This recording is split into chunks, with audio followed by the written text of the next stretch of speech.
comment que ça devait être intense. Il y a 3 ans et demi qu'ils ont passé ensemble, jour après jour avec Jésus, de voir tous les miracles, tout ce qui se passait, les esprits impurs, les démons, les gens qui ont été délivrés. Ça devait être vraiment intense. Ça devait être même, je dirais, épuisant. Puis il y a quelque chose qui est intéressant, c'est que Jésus savait, connaissait ses disciples et avait une affection pour eux. Puis à un moment donné, là, c'est comme peut-être que là, c'est trop. Il les amenait à part. Il s'en allait dans le désert puis il passait du temps avec eux.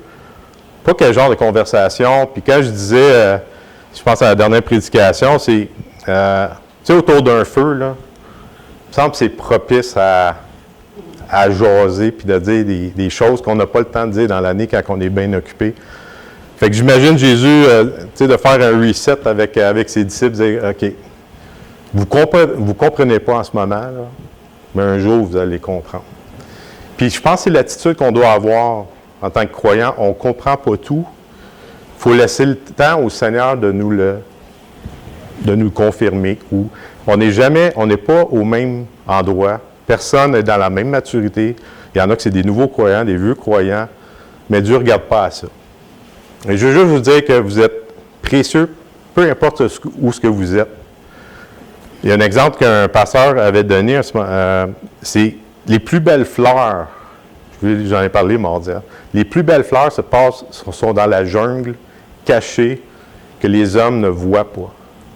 Là, tu te poses la question, pourquoi que Dieu les a placées là? C'est parce que Dieu les voit. Et c'est ça, souvent, on veut avoir la gloire des hommes, on veut être vu des hommes. Vous allez dire non, mais honnêtement, là, on aime ça. Mais Dieu, ce qui est important, c'est où ce que tu es, que tu sois seul, tu vis des temps difficiles, tout ça, vous êtes précieux aux yeux de Dieu, puis il ne faut jamais l'oublier. C'est bon? Fait que c'est les plus belles fleurs, je ne sais pas si Hélène, tu connais cette histoire-là, mais il y a une fleur, il paraît dans la jungle qui est rare, il paraît qu'elle est bleue. Je ne me souviens plus du nom, mais quand il la trouve, là, il capote. T'sais. Mais on est ça aux yeux de Dieu. C'est vraiment béni, puis on est ses enfants. Fait que n'oubliez jamais ça. Vous vous souvenez le conseil que Jéthro, le beau-père de Moïse, a donné pour qu'il évite de s'épuiser? Vous vous souvenez le conseil qu'il avait donné? De s'entourer. Et c'est souvent là qu'on va attirer notre attention sur le passage que je vais lire, mais vous allez voir l'importance que Dieu accorde à la prière.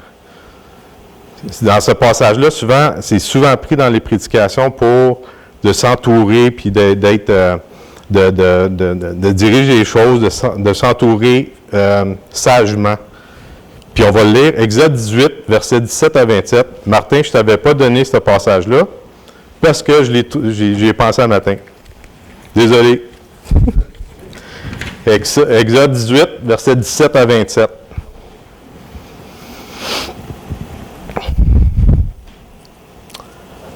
Le beau-père de Moïse lui dit, « Ce que tu fais n'est pas bien. » Ça commence bien, hein? Tu te fais dire ça, là, ce que tu fais, c'est pas bien. C'est un geste d'amour qu'il a fait, je trouve, envers Moïse. Moïse était choisi de Dieu, quand même un homme important, mais je pense que vu peut-être la détresse de Moïse, ça ne dit pas que Moïse est en détresse, mais s'il continue de même, il est épuisé. Fait que des fois, c'est un risque à faire avec un frère que des fois tu dis, il est peut-être qu'il en fait trop, là. Mais par amour, avec douceur, de le répondre, de dire, je pense que tu en fais trop, tu sais. Mais il faut le faire. Si on voit un frère qui peut tomber dans ce panneau-là, il faut l'avertir. Verset 18, tu t'épuiseras toi-même et tu t'épuiseras le peuple qui est avec toi. Car la chose qui est au-dessus de tes forces, tu ne pourras pas y suffire seul. Maintenant, écoute ma voix, je vais te donner un conseil et que Dieu soit avec toi. Sois l'interprète du peuple auprès de Dieu et porte les affaires devant Dieu. Ensuite, enseigne leurs ordonnances et les lois et fais-leur connaître le chemin qu'ils doivent suivre et qu'ils doivent faire. Choisis parmi tout le peuple des hommes capables, craignant Dieu, des hommes intègres, ennemis de la cupidité, établis sur eux comme chefs de 1000, chefs de 100, chefs de 50 et de 10. qu'il juge le peuple en tout temps, qu'il porte devant toi toutes les affaires importantes et qu'il prononce eux-mêmes sur les petites causes. Allège ta charge et qu'il la porte avec toi. Si tu fais cela et que Dieu te donne des ordres, tu pourras y suffire et tout ce peuple parviendra heureusement à sa destination. Moïse écoutait la voix de son beau-père et fit tout ce qu'il avait dit. Humilité, enseignable.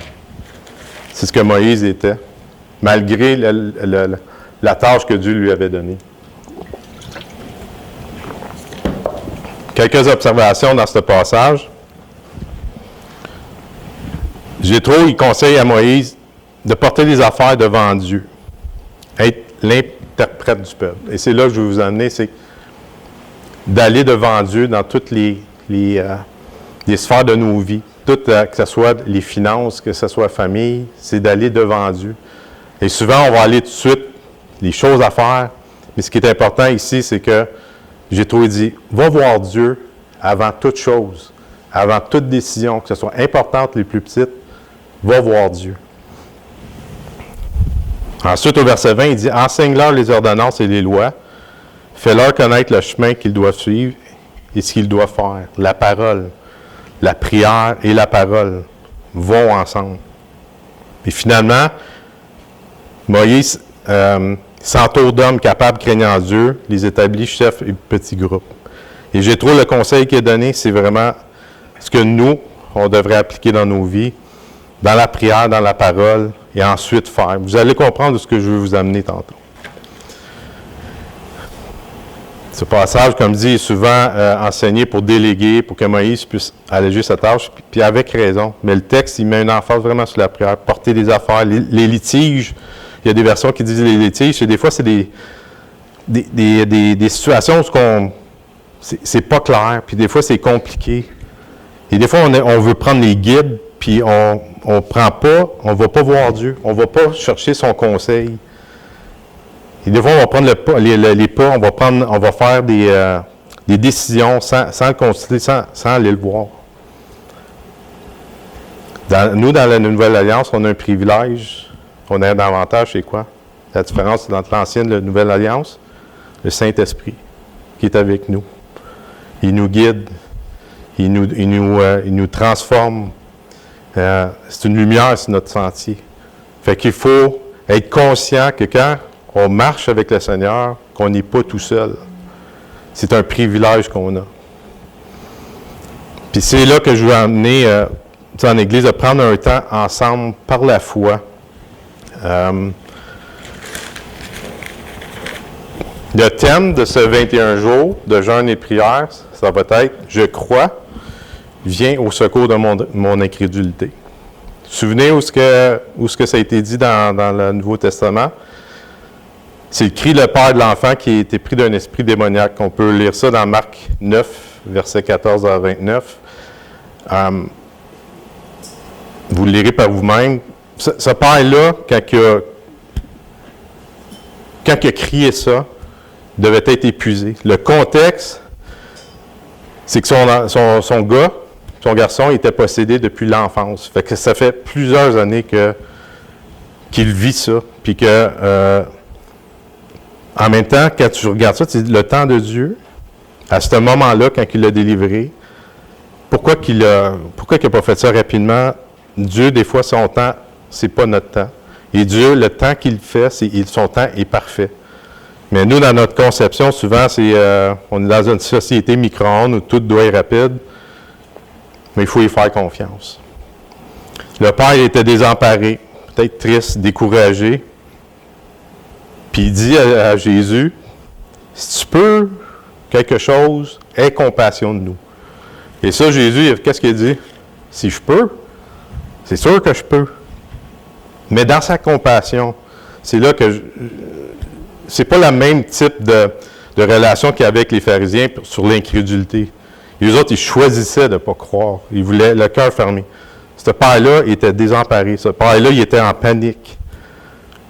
Et le Seigneur, il a vu ça. Si tu peux, tout est possible à celui qui croit. Tout était possible à celui qui croit. C'est là que le Père s'écria, « Je crois, viens au secours de mon incrédulité. » Puis ça va être le thème de la semaine de prière. Puis je vais vous donner plus de détails. Je ne veux pas en donner plus parce qu'il faut que je rencontre Dominique puis Jonathan. Mais ce que je vous demande, c'est peut-être de mettre ça en prière, de vous préparer. La façon que je veux le faire, là, en gros, c'est de vous envoyer des textes, des passages bibliques. Il y a peut-être des choses dans vos vies où il y a comme une barrière entre vous et Dieu que, bien, Seigneur, je ne le crois pas, ça. Je ne le crois pas que tu m'aimes. C'est dur à dire. C'est dur à dire, ouais, mais je suis chrétien, je vais à l'Église. Il y a quelque chose qui me bloque. Mais d'être honnête devant Dieu. Dieu, là, on peut faire le beau chrétien puis dire, ben non, vraiment être devant Dieu puis dire les vraies choses. Puis c'est pas de dire à mon mari, hey, toi, tu devrais aller à la réunion de prière, toi, tu n'aurais besoin. Non. C'est entre vous et Dieu. Que Dieu puisse vous restaurer, que Dieu puisse vous relever, que Dieu puisse vous encourager, que Dieu puisse vous consoler. Il est le seul qui peut faire. L'Église, on peut vous entourer, mais le seul qui guérit les cœurs, c'est le Seigneur. Et c'est là que j'ai comme l'impression qu'on vit ça en Église. Il y a peut-être la confession qui va se faire. Il y a peut-être un pardon à un frère, une sœur qui va être dit. Ou peut-être que vous êtes encouragé à encourager un frère qui en a besoin. C'est d'être à l'écoute du Seigneur. Le Saint-Esprit est avec nous. Puis des fois, on entend une voix. Le Seigneur nous met quelqu'un à cœur. Puis ça, je le répète souvent. Vous êtes à, je ne sais pas, en temps de prière ou dans la parole, puis le Seigneur vous met quelqu'un à penser, puis de l'appeler, mais faites-le. Tu sais, on pense que ça vient de nous-mêmes, mais des fois, peut-être que cette personne-là a besoin. Puis je vais vous parler de Nicole, Nicole Lemay qui était au Seigneur aujourd'hui.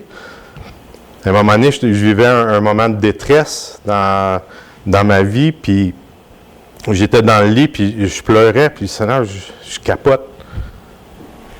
Et là, elle m'écrit un passage, « Je suis moi-même avec toi ».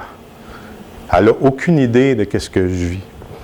Elle me dit après, mais je ne sais pas, je lisais ça, puis j'avais à cœur de l'envoyer. Voyez-vous, c'est vivant, la marche chrétienne.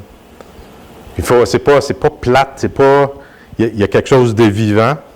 Et Dieu, Jean est bon, la semaine passée, il disait, tu sais, quand il disait que la nourriture du Seigneur, c'était quoi? C'est de faire la volonté de son Père.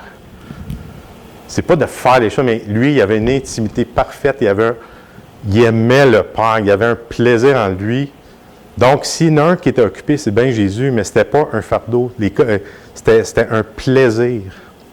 Et c'est de retrouver ça dans notre marche chrétienne, d'avoir un plaisir de suivre le Seigneur. Les commandements ne sont pas lourds. Si les commandements sont lourds, dans 1 Jean, il en parle, si les commandements sont lourds, c'est peut-être prendre le temps de s'arrêter et de dire, OK, pourquoi que c'est lourd? Qu'est-ce que... Puis souvent, on va dire, « Oh, tu as un péché dans ta vie. » Pas nécessairement.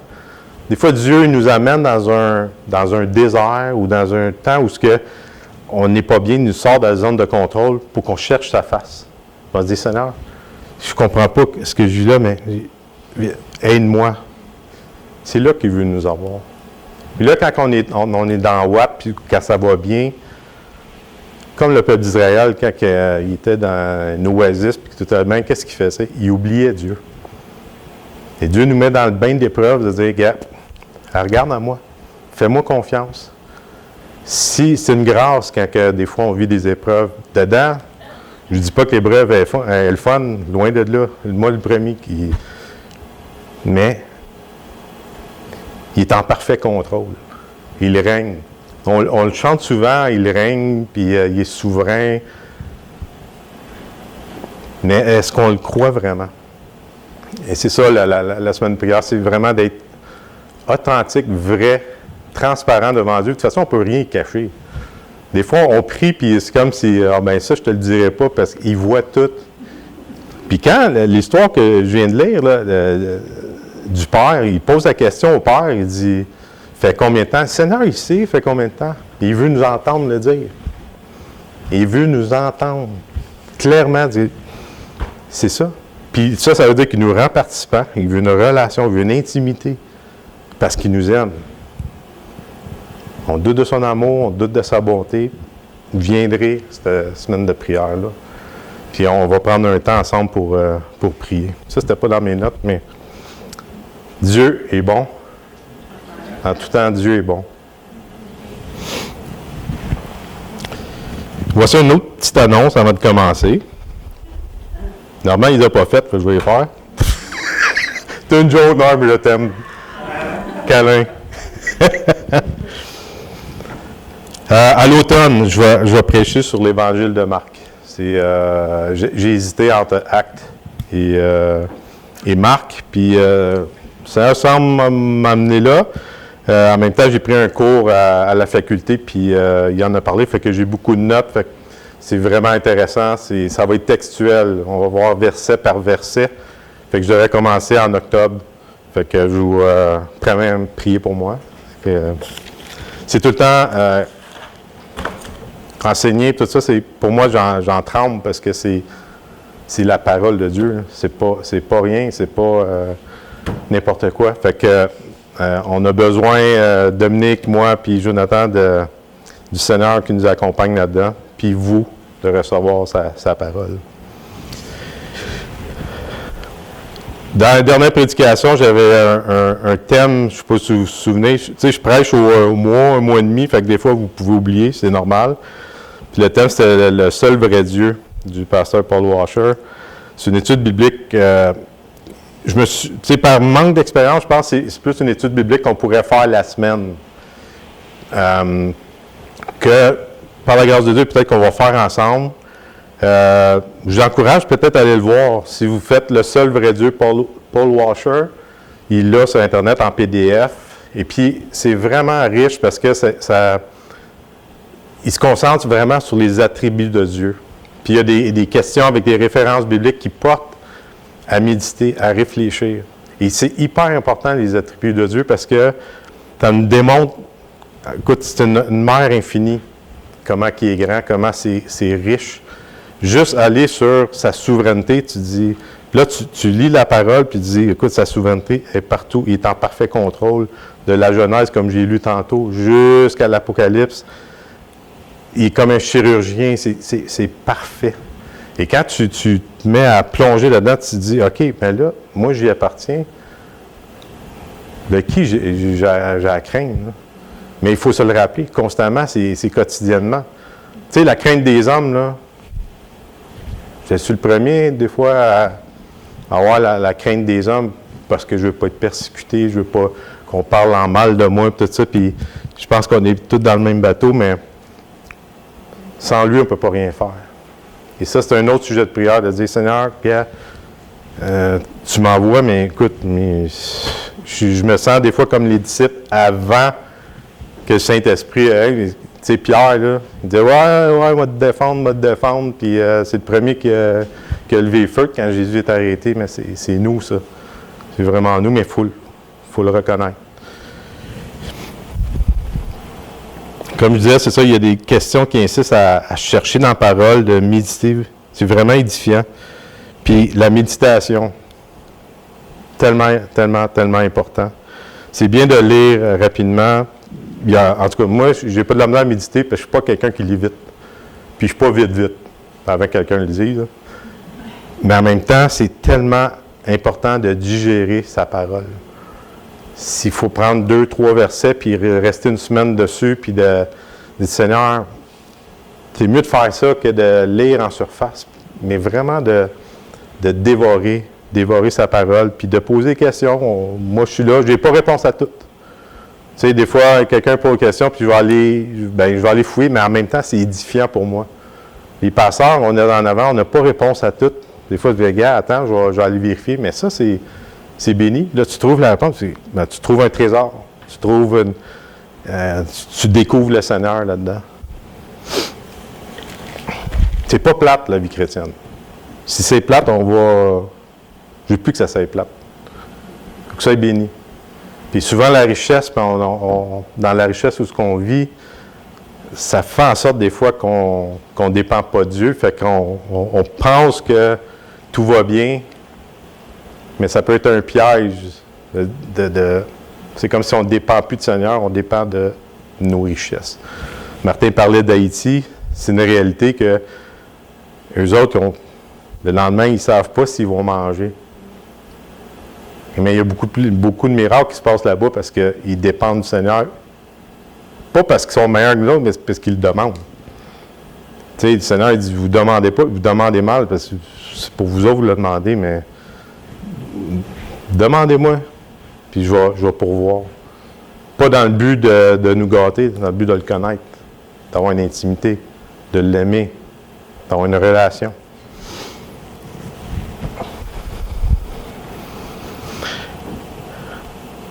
Bon, je commence. OK. En fait, c'est une intro un peu de la prochaine prédication, mais je vais faire un survol, puis ça va aller plus en profondeur la prochaine. L'été. Vous aimez l'été? Ben, les retraités, pour vous autres, l'été tout le temps. Ouf! Je parle aux jeunes d'abord. Non. J'ai vu les gros yeux à Jean-Marc. L'été, c'est souvent un temps pour se ressourcer, de faire le plein physiquement, mentalement, passer du temps en famille, avec les amis. C'est un genre de reset qui est nécessaire. Comme je disais tantôt, le reset de famille, de physique, quand on est fatigué, ça fait tellement du bien. Mais aussi un reset spirituel. Un temps où tu sais, les vacances, là, je veux dire, ça l'est spirituel. C'est important parce que le Seigneur accorde une importance au repos. C'est vraiment important. Quand moi, là, j'arrive sur le bord de mes vacances puis je suis fatigué, là, mes idées sont plus claires. Mes idées sont... Puis Dieu, dans sa bonté, et on ne l'a pas écouté. Tu sais, quand il a donné la loi de travailler 6 ans, puis la 7e année, vous allez... C'est ça? Non, c'est 49 ans, c'est ça? Tu sais, maintenant, il y en a... Non, ça, c'est les dettes. La 7e année, repos total, vous ne faites rien. Hey, pense-y, t'es 1 an, on est tous ensemble, on est en vacances. Ils ont refusé. Pourquoi? Le cash, peut-être? Tu sais, ou le doute sur sa bonté, je veux dire, l'insécurité de « il va pourvoir ». On ne l'a pas écouté. Puis là, aujourd'hui, vous voyez ça, bien là, la famille, ben les deux travaillent parce que tout coûte cher, tout est... On ne l'a pas écouté. Dieu est bon. Le problème, c'est pas lui, c'est nous. C'est vraiment nous. Reset spirituel. Observer la nature de notre Créateur. Ça j'aime ça. Hein, Hélène? On l'aime-tu la nature, hein? Je pense tout le temps à Hélène parce que je sais qu'elle est en admiration dans les petits détails de la nature. Les vacances sont un temps où on peut lire, peut-être lire un livre qu'on n'a pas le temps de lire, lire la parole, parler au Seigneur, prendre du temps avec lui. Sauf que peut-être certains vivent un désert, même pendant les vacances. Sentent que le Seigneur est loin. Est-ce que ça vous arrive? Ça m'arrive. D'entendre plus sa voix. On n'entend plus sa parole. Comme je disais il y a 2 semaines, le cœur fermé, la Bible ouverte. Ou la Bible ouverte, cœur fermé. C'est qu'on dirait qu'il n'y a plus rien. C'est là, c'est un désert. Ou même la Bible fermée, cœur fermé, temps sombre, découragé. Ça se peut que quand vous rentrez dans les vacances, c'est comme ça que vous vous sentez. C'est pas juste la fatigue.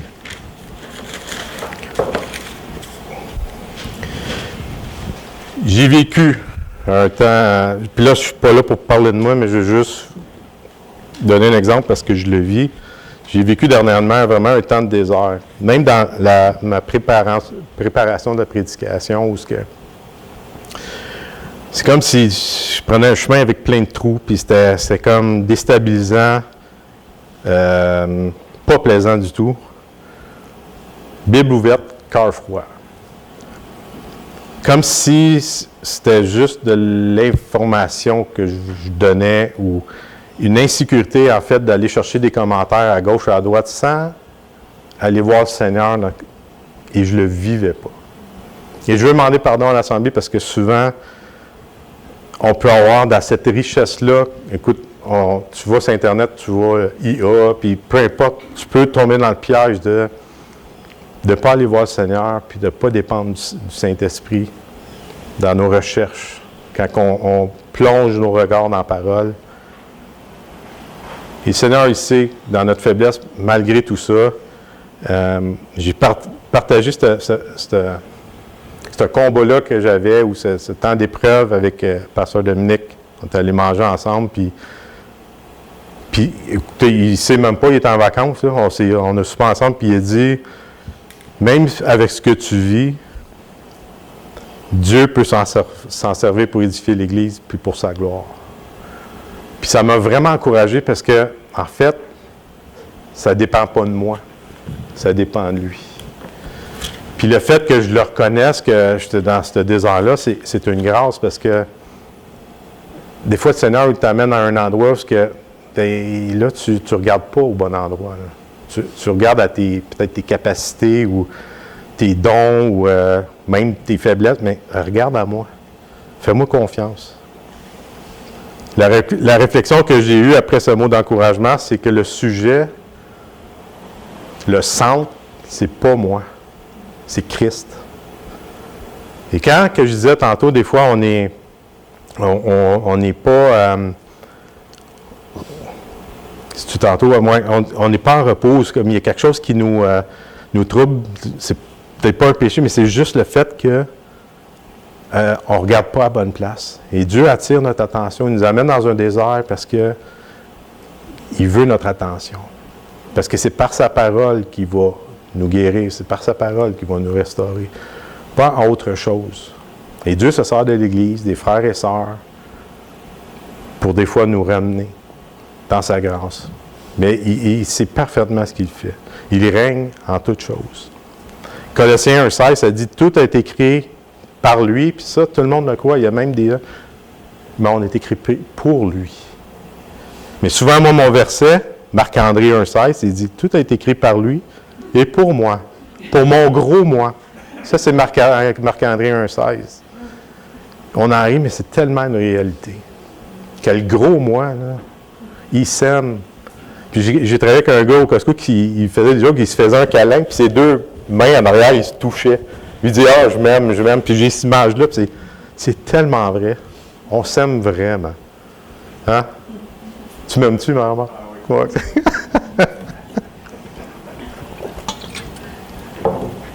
Mais Dieu est patient. Dieu est bon.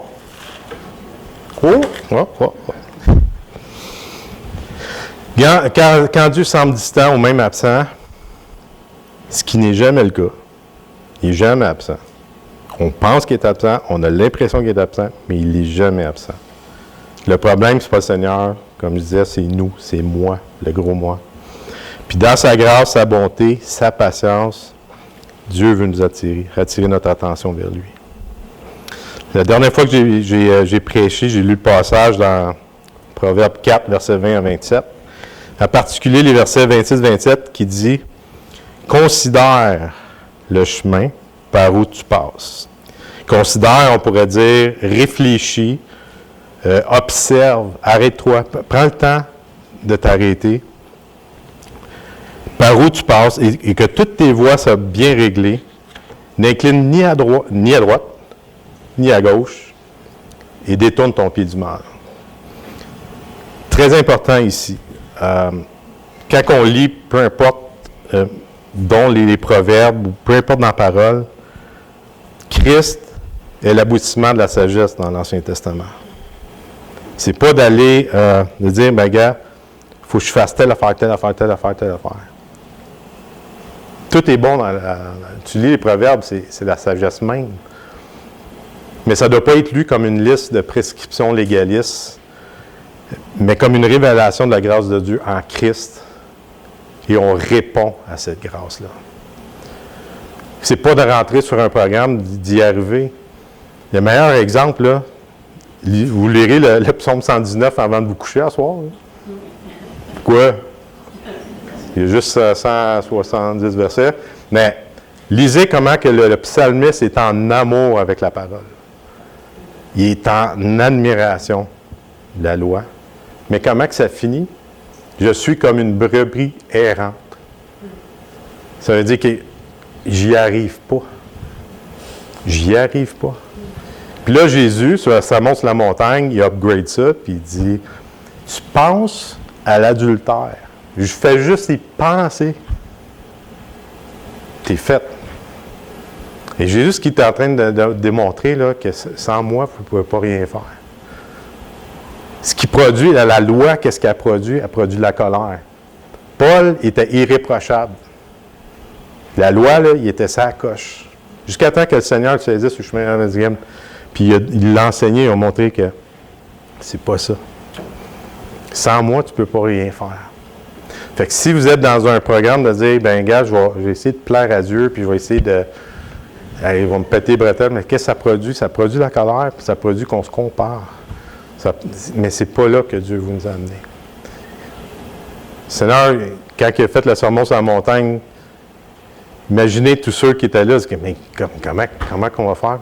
Ils ne comprenaient pas à ce moment-là sur le sermon de la montagne. Le Seigneur savait ce qu'il faisait.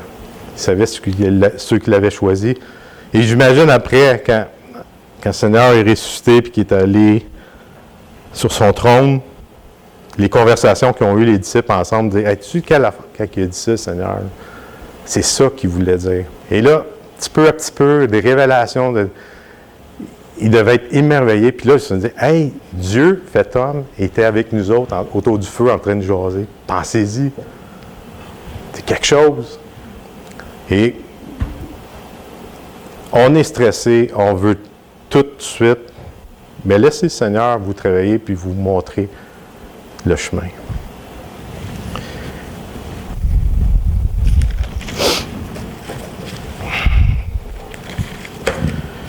Notre réalité, il faut considérer, réfléchir, méditer sur ce que Paul a dit aux Corinthiens.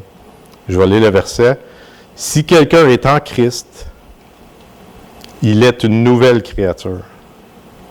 Les choses anciennes sont passées. Voici, toutes choses sont devenues nouvelles. Et tout cela vient de Dieu, qui nous a réconciliés avec lui par Christ, réconciliant le monde avec lui-même et n'imputant point aux hommes leurs offenses. » Amen. J'ai pas écrit la référence, c'est pas fort, hein? Bien, c'est dans Corinthiens. Je vais vous revenir avec ça. Ah, il y en a qui savent? Non? 2 Corinthiens 5. Je sais que c'est dans 2 Corinthiens, là. 5? 5, 17. 17. 2 Corinthiens 5, 17.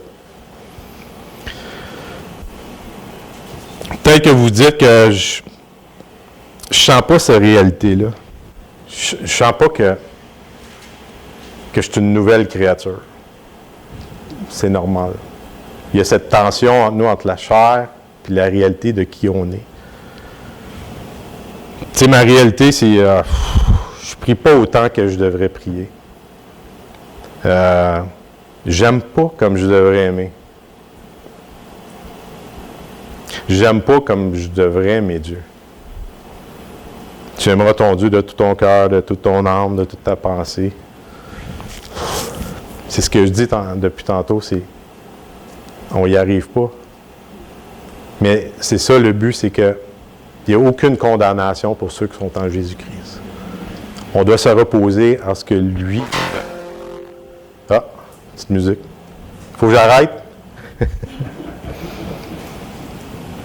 Est-ce qu'on fait toujours de l'Éternel nos délices? Okay. Aimez mon prochain. Hey boy. Pas toujours évident, hein?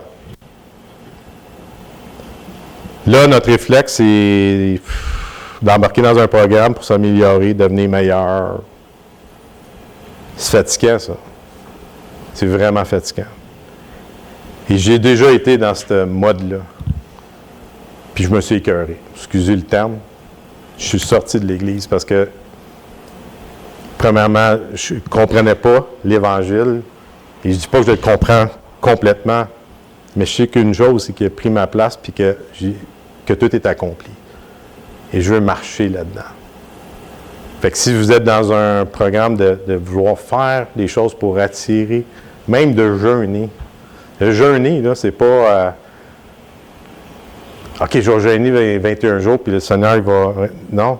En fait, c'est tu t'humilies, tu te dis, ben, Seigneur, je ne sais plus quoi faire. Au point que j'ai même plus le goût de manger. C'est ça, le jeûne. C'est pas moi, je jeûne ou on se compare les uns les autres. Non. C'est je m'humilie, Seigneur. Ça, là, je suis pas capable. Et c'est là qu'il veut nous avoir. Et Abel, que j'ai lu tantôt, qu'est-ce que ça veut dire, ça? Vapeur. Rien. Mais Dieu, c'est ça. C'est un rien pour devenir un tout. Et je vais en parler de ça la prochaine fois. Caïn, c'est un peu comme Saül, c'est impressionnant pour les hommes. Mais Dieu, c'est pas ça qu'il veut. Il veut un rien pour faire un tout en Christ. Le titre de mon message, puis là, j'ai fini, bientôt, ça va pour la prochaine fois, c'est « Être avant de faire ». Et les lettres de Paul, si vous regardez les lettres toutes les lettres de Paul, Paul insiste sur cette réalité en Christ, c'est que c'est ce qu'on est avant de faire. Mais les deux vont ensemble. C'est juste la motivation pourquoi qu'on le fait qui change. C'est beaucoup plus reposant la façon que Paul le fait que de suivre l'Ancien Testament, la loi, puis être sa coche. Ça peut être impressionnant pour les hommes, mais pour Dieu, non. Les 2 points, connaissance de soi. Complexe de Caïn. Là, vous allez dire, c'est quoi ça? C'est un chapitre que j'ai eu dans un cours de faculté que je vais vous partager. Je vais juste faire un survol, mais c'est vraiment intéressant. Ce qu'on a lu tantôt, vous avez vu comment Caïn, l'arrogance qu'il avait envers Dieu. Suis-je le gardien de mon frère?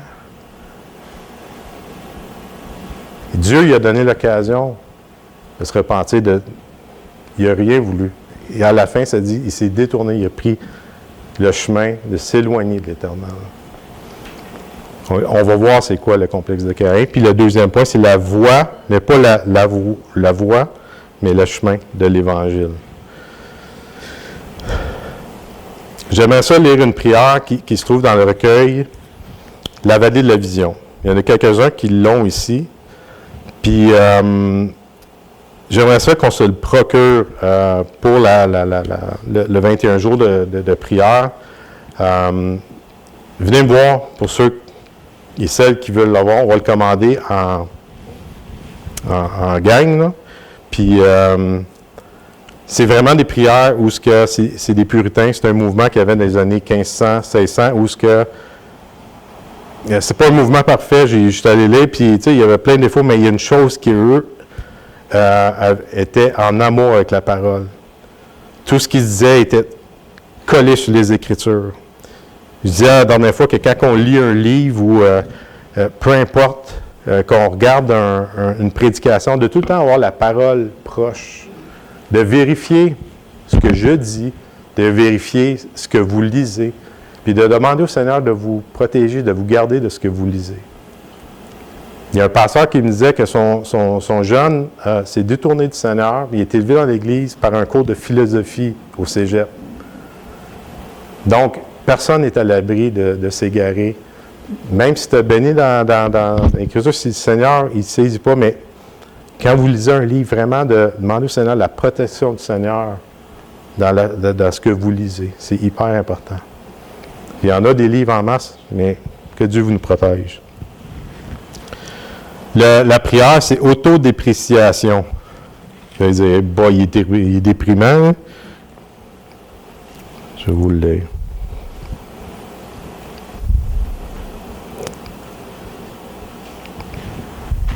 Vous allez voir un peu, c'est un peu le complexe de Caïn qu'on va lire. Puis, En même temps, comment on doit se sentir en tant que qu'on est déchu et qu'est-ce que Dieu a sauvé. Si on a le moindre doute ou si on pense qu'on a quelque chose à donner à Dieu de bon, la grâce de Dieu va être diluée. Dieu, il faut qu'il tue pour donner la vie. La prière dit, « Ô Seigneur, tous mes sens, membres, facultés, affections sont un piège pour moi. J'ai peine à ouvrir les yeux sans envie ceux qui sont au-dessus de moi ou mépriser ceux qui sont en dessous. Je convoite les honneurs, les richesses puissants, et je suis fier et impitoyable envers les haillons d'autrui. Si je contemple la beauté, c'est un appât pour la convoitise. Ou si je vois la laideur, elle suscite dégoût et dédain. Avec quelle rapidité, calomnie, plaisanterie et vain discours, licencieux, il s'insinue dans mon cœur. Suis-je beau? Ah, quel aliment pour l'orgueil! Suis-je difforme? Quelle occasion de se plaindre! Suis-je doué? Je convoite les applaudissements. Suis-je ignorant? Comme je méprise ce que je n'ai pas. Suis-je en position d'autorité? Comme je suis enclin à abuser ma confiance, à faire de la volonté ma loi et à exclure les plaisirs d'autrui, à servir mes propres intérêts, ma propre politique. Suis-je inférieur? Comme je jalouse la prééminence d'autrui. Suis-je riche? Comme je m'élève. Et ça, là, c'est comme, en tant que nation, des fois, de notre richesse, on peut mépriser ceux qui sont dans les misères. On va se dire, ah, ils méritent, ils n'écoutent pas. Non, on peut avoir cette arrogance-là. Tu sais que tout cela n'est que piège de ma corruption et que mon plus grand piège, c'est moi-même. Je déplore mes appréhensions soient engourdies, mes pensées mesquines, mes affections stupides, mes expressions basses, ma vie inconvenante. Pourtant, que peux-tu attendre de la poussière, sinon légèreté? De la corruption, sinon souillure? Et là, ça finit bien. Garde-moi toujours à présent à l'esprit mon état naturel. Il ne faut jamais oublier que quand on considère le chemin, qu'on marche avec ça, de jamais oublier qui on est. Le combat de la chair, comment c'est puissant la justice propre. Mais ne m'oublie pas mon titre céleste. Qui on est en Christ. De se rappeler notre position en tant que croyant. La justice de Dieu qui nous a été imputée. L'héritage qu'on a en Christ. On est co-héritier de Christ. Fils de Dieu. N'oublie pas mon titre céleste, ni la grâce qui peut effacer tout péché. Tout péché passé, présent, futur. C'est tout un privilège, il ne faut pas l'oublier, ça. Et mon but, ce n'est pas de vous écraser ce matin, mais c'est du privilège qu'on a d'être en Jésus-Christ. De son œuvre, comment c'est magnifique, c'est merveilleux. Puis comme on l'a lu tantôt, des fois, nos paroles sont tellement peu à comparer à comment il est merveilleux pour nous. Dans le texte qu'on a lu tantôt, dans Genèse 3, et tout part de là. Le serpent, il dit à la femme, « Dieu a-t-il réellement dit? » Dieu a-t-il réellement dit? Les vérités de cette prière sont, que je viens de lire, le cœur est tortueux par-dessus toute chose, il est méchant. Qui peut le connaître? C'est Dieu qui le dit, c'est la parole qui dit ça. Et souvent, vous pouvez avoir cette phrase-là, Dieu a-t-il réellement dit? Je suis-tu si mauvais que ça? Et le problème, c'est souvent, on va regarder sur le côté moral. Mais si on regarde la parole, c'est qu'il n'y en a pas un qui est juste, pas même un seul. Puis le plus grand piège, c'est moi-même. Le complexe de Caïn, c'est quoi? C'est égocentrique. Autonome. Auto, ça veut dire par soi-même. Nomo, c'est loi. C'est ça. C'est autonome. On a encore, en tant que croyant, en tant que chrétien, ce réflexe-là d'être autonome. Jusqu'à notre dernier souffle, on va avoir ce réflexe-là. Charles Spurgeon, un grand théologien, il y en a certains qui connaissent ici, dit sur l'égoïsme, je cite, « L'égoïsme est aussi étranger au christianisme que les ténèbres à la lumière. » Paul y a exhorté les Colossiens à se coller à la parole de Christ, Colossiens 3,16, que tout le monde connaît, que la parole de Christ réside au milieu de vous, dans toute sa richesse, qu'elle vous inspire une pleine sagesse. Il faut que la parole de Christ, elle habite au milieu de nous. C'est une lumière sur notre sens. On ne peut pas s'en passer. Ici, on lit juste la parole ou on l'écoute juste le dimanche, puis on ne fait pas une suite, on ne se nourrit pas la semaine. On est en danger. C'est comme une arrogance de dire, bien, Seigneur, je n'ai pas besoin de toi. Je suis capable par moi-même, l'autonomie. Puis le meilleur moyen de combattre l'égoïsme n'est pas de penser à l'égoïsme, mais de penser à Christ. C'est le seul moyen que vous allez pouvoir vous délivrer de vous-même, c'est de penser à lui. Et ça, je vais le développer plus la prochaine fois. Juste pour terminer, comme la prière que je viens de lire autodépréciation, elle termine par un encouragement. Garde-moi toujours à l'esprit mon état naturel, la chair, mais n'oublie pas mon titre céleste, ni la grâce qui peut effacer tout péché. Dieu a-t-il réellement dit que tu es racheté? On l'a chanté tantôt. Oui, vous êtes rachetés. Pour ceux qui ont mis leur foi en Jésus-Christ. Je suis libéré des péchés? Ben oui. Je suis pardonné. Je suis aimé. Vraiment aimé. Il a donné son Fils. Et pour ça, la foi vient de ce qu'on entend. Ce qu'on entend vient de la parole de Christ. Si la parole de Dieu ne nous habite pas, si on ne va pas le voir, vous êtes en danger. Et ce n'est pas d'embarquer sur un programme, mais c'est une question de vie. La parole de Dieu doit habiter vos vies. Puis, des Bibles pleines de poussière, j'en ai vu, mais on doit plonger nos regards dedans. Puis vraiment s'encourager les uns les autres et s'exposer à la parole. On en a à gauche pas à droite sur Internet, mais vous, seul, avec le Seigneur, avec la parole. N'oubliez pas, le Saint-Esprit est là pour vous guider, pour vous protéger, pour vous relever, pour vous restaurer. Il ne nous laisse pas seuls, puis il ne faut pas l'oublier. Mais n'oubliez pas que tu sais, vous levez le matin, puis comment ça, je me sens de même? Il y a comme une oppression, puis c'est normal. Et souvent, on donne beaucoup de place au diable. Et oui, c'est un adversaire puissant, puis je suis d'accord, mais n'oubliez pas, on devrait craindre beaucoup plus le Créateur que sa créature. Parce que le diable, ce qu'il veut faire, là, une des premières choses, des choses laides, là, on pense que c'est quelqu'un qui s'adope. Non, s'il veut vous détourner de ce que Dieu dit. Sa première phrase qu'il a dit, c'est « Dieu a-t-il réellement dit ?» Et ça, c'est le piège qu'on peut embarquer, puis on peut prendre des méchants détours quand on ne va pas voir Dieu. Dieu a-t-il réellement dit? Dieu est vraiment bon. Dieu est juste, Dieu est fidèle, et il ne vous lâchera pas. Puis si vous êtes dans un désert en ce moment, là, la meilleure chose à faire, là, c'est entrer dans votre chambre, fermer la porte, prier votre Père, puis lui vous entend, puis il va répondre. C'est une promesse. C'est moi qui le dis, hein. C'est parce que c'est lui qui le dit. Fait que je vous encourage vraiment à... on est vraiment privilégiés. On est vraiment, vraiment bénis. Puis il n'y a pas, même s'il y en a qui pensent que là, moi j'en ai trop fait dans le passé, bien, c'est un mensonge. C'est un mensonge.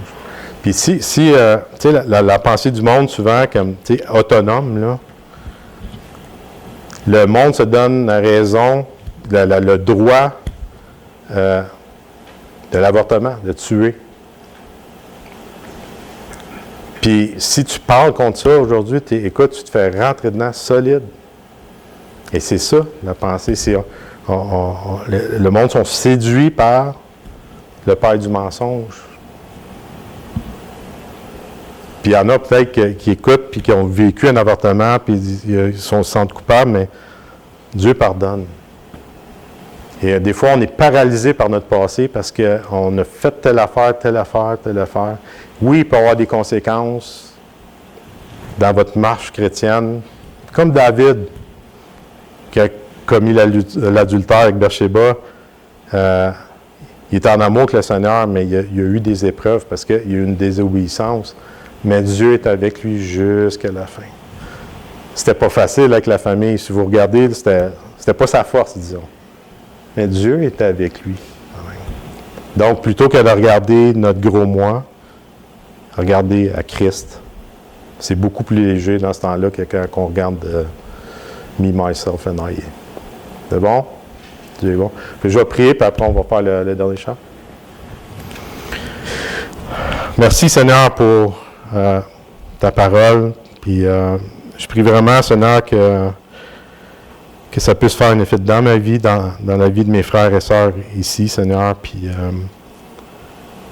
vraiment, Seigneur, on voit comment tu es généreux envers nous. Et nous, Seigneur, on est imbus de nous-mêmes, on est souvent égoïstes, autonomes. Mais dans ta bonté, dans ta grâce, tu nous ramènes constamment.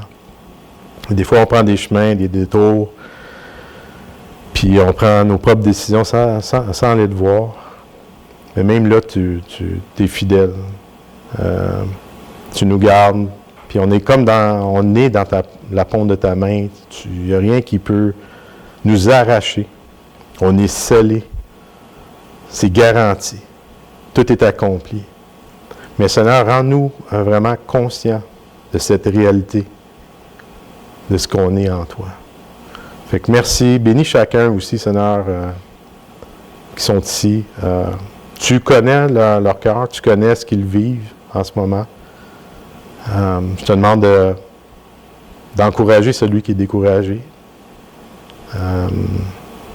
de guérir celui qui est malade, et Seigneur, de restaurer celui qui boite, Seigneur, qui comprend peut-être pas ce qui arrive, mais tu es là avec lui. Comme disait l'exemple de la fleur, Seigneur, toi tu vois. Même si personne ne voit, toi tu es là. Merci, ô Dieu. Bénis cet après-midi, Seigneur. Protège chacun sur la route aussi. Je prie pour les autres églises de la chute, que tu puisses les bénir, Seigneur, bénir les pasteurs, les dirigeants. Et ta parole a été prêchée à plusieurs églises, que chacun que tu connais reçoive ta parole avec humilité et que ça puisse transformer des vies, Seigneur. C'est dans le précieux nom de Jésus que je prie. Amen.